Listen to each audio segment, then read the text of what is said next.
Hey everybody, Drew here at Rev Hiker Outdoors, and I'm out in the woods today, and I wanted to address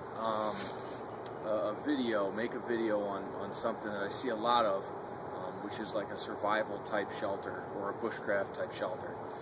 So let me just start by saying this. I think there's definitely some good ones out there on YouTube, but my problem with them is most of them are very steep lean-tos with a huge open face, and that's just not the way I was taught to do it. To me, that it just seems ridiculous to make something like that. You know, at least where I live, the wind can shift quickly, and it rains somewhat often. So I don't want to make a shelter where literally half of it is open. So I'm going to show you guys how I would make a shelter in a survival type situation.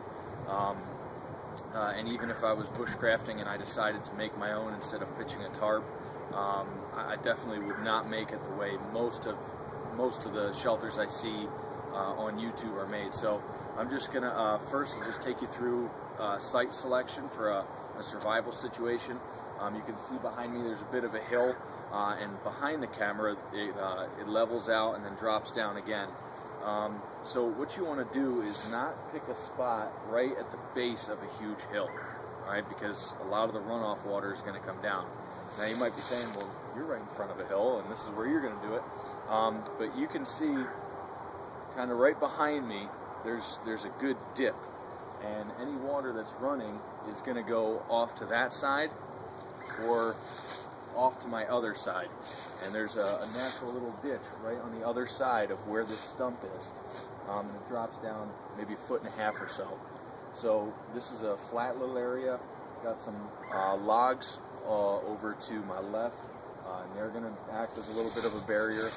I got a bunch of deadfall all over the place, which is perfect for shelter making. So for me and how I'm going to do it, this is going to be a very good spot. So stay tuned. I'm going to get going. I'm going to build the shelter, and then I'm going to come back and show you guys exactly what I did. A lot of it's not that hard to understand, and I'm just going to build it quickly and then show you guys what I did. Okay, everybody, so I've got my basic structure built, but as I'm covering it with leaf litter and stuff, I wanted to show you how I do it.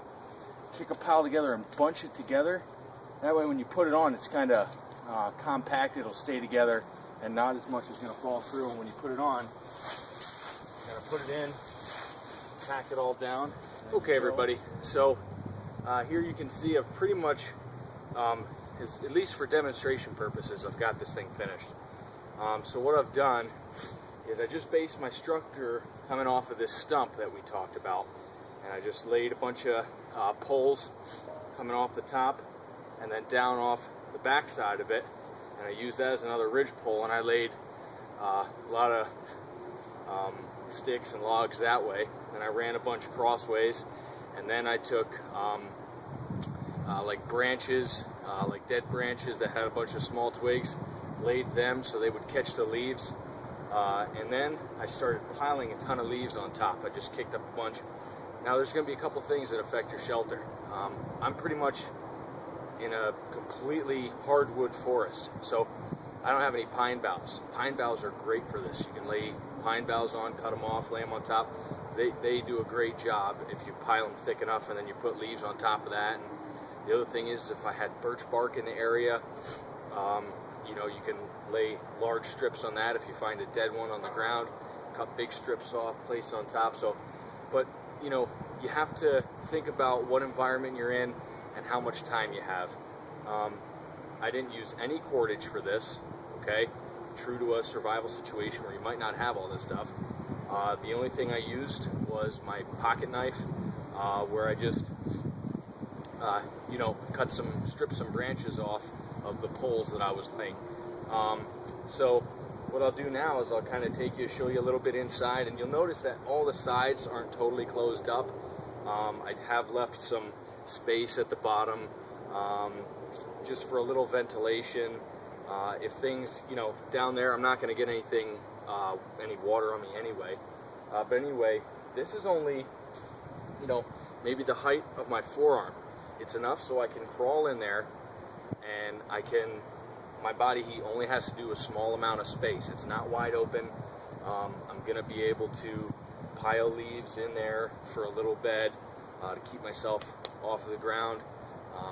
There's a lot of different things you can do, but I don't like huge open spaces where all this heat is going to escape and where all this rain is going to blow in. So what I'll do is I'll show you the inside, and I'll show you about how deep the stuff I piled.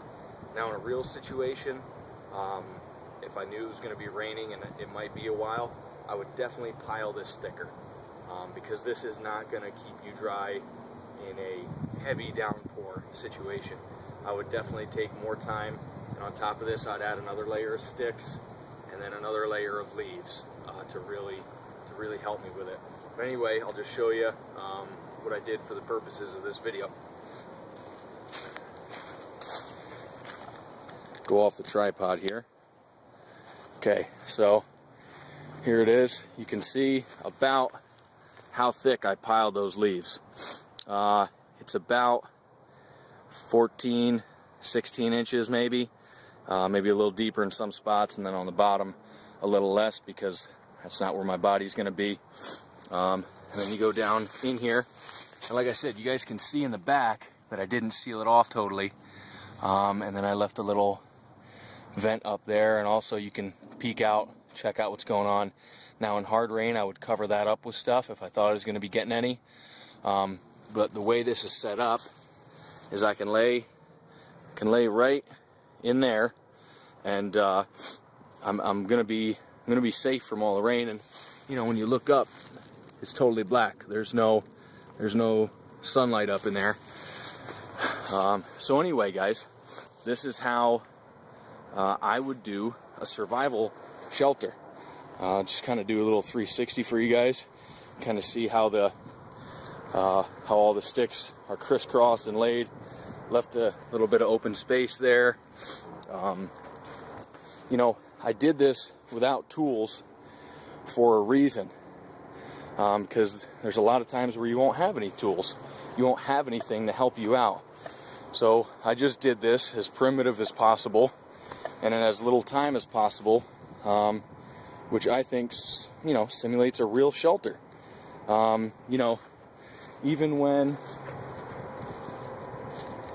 I'm camping, I don't pitch my tarp at an angle like this, like I see a lot of guys doing it. The wind is very variable, and if it starts, you know, misting or anything like that, you're gonna get wet. I hate getting wet. I hate having wet gear. I hate being wet while I sleep. So I'm always gonna pitch my tarps in a manner where it's gonna be full coverage, and I'm always going to make my shelter in a full coverage situation. Now, had I needed to, I can build a fire right here and just lay crossways in this, because it is long enough. I can curl up, lay crossways, and I'll get plenty of radiated heat in there. So you're still gonna get heat coming into this thing if you're building a fire, and it doesn't have to be wide open. You know, I'm not really saying anything against those guys. It's just me in the situation. I'd never do it like that, ever.